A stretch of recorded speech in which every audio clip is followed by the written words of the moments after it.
Hi, I'm Kim Mooney, Director of Community Education for Hospice Care of Boulder and Broomfield counties. I'm going to talk to you today about grief rituals, and I'd like to start out with a story. For 7 summers in a row, my mother and her best friend Jane would come to Colorado, and my best friend and I would take them out on some kind of an adventure in the mountains. The second year they came, we all painted our toenails blue, which was quite outrageous for them, and we ended up doing it every year that they came. When Jane was dying in a hospice center in Nebraska, the picture of our blue toenails was out on the mantel. And when she did die, spontaneously, every woman at her funeral showed up with blue toenail polish on. There are many different kinds of grief rituals. Some are done in community, some are done alone. Some are created before a death. Some are very light and funny. A woman who had lived her whole life with great humor sent a letter out to her friends a couple of months before she died, entitled Adios Amigos, and it gave all the people in her life a chance to write back to her and tell her how much she had meant to them. Ritual is a way to involve our whole selves, our minds, our spirits, our unconscious, and all of our senses. We use symbols, myth, images, and ceremony to create meaning out of our experience and to allow us to rest in the liminal spaces that death opens up. All grief rituals concretely acknowledge that important transition is taking place, and they allow us to create legacies.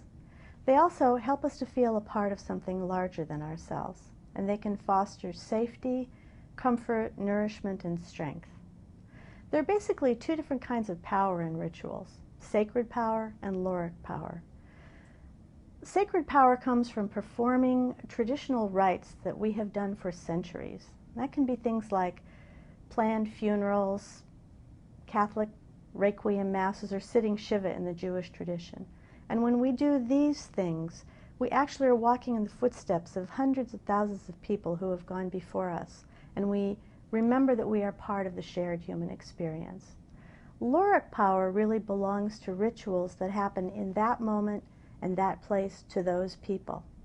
And in these we recognize the uniqueness of that loss. So spontaneous gatherings of mourners showed up at Columbine High School 10 years ago after the mass killings there and left mountains of flowers and wishes and prayers for the victims and their families and for the rest of the school. In these more personal rituals, we find unique ways to mark our relationships and significance of our deaths.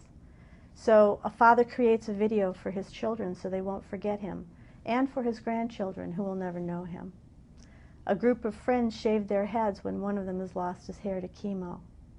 And 3 best friends make a handprint collage on t-shirts when one of them is dying, and she's buried in her t-shirt. Grief rituals can be as sophisticated as developing art classes, memorial funds, or they can be as simple as lighting a candle on someone's birthday or anniversary. A 29-year-old dying of melanoma asked her friends to come to a celebration of her life and decorate the cardboard box that she was going to be cremated in. The children used art, they taped flowers to the box, they used glitter, the adults wrote poems and goodbyes and taped messages and cards to the box. And when she died, her husband said that he felt that all of the love that went into that work was still with them when they scattered her ashes.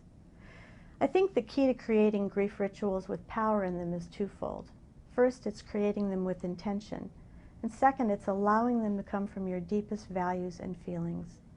If a ritual is alive, it will create a change in you. And the more we are able to anchor ourselves through times of deep loss with ritual, the stronger and wiser we become as we discover our inner wisdom and the fullness of our being. Take good care of yourselves. But most of all,